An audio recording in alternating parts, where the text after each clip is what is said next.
May tatanong ako sa'yo. Sagutin mo ng maayos. Pag nasagot mo yung mga tanong ko na to, makaka-score ka sa akin mamayang gabi. Sige, mahal. Ano?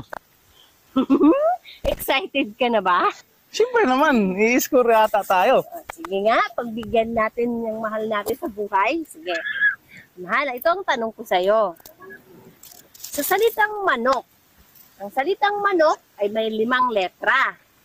Kung tatanggalin ang unang letra, tsaka yung sa dulo ng letra, ano ang magiging matirang salita? Ano? Ayan, ulitin ko.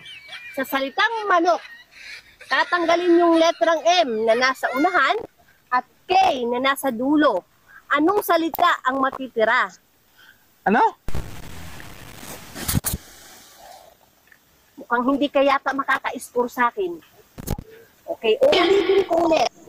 Sa salitang manok, tatanggalin yung letrang M na nasa unahan at letter K sa dulo. Anong salita ang maiiwan?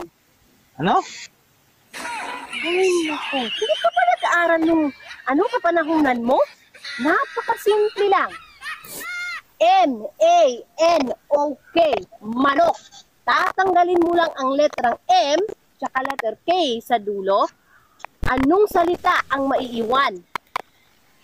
Ano? Ay, naku. Nakakainis ka.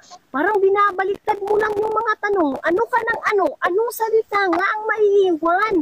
Ano nga? Ano? Dahil dyan, hindi ka makaka-score sa akin. Tama naman sabi.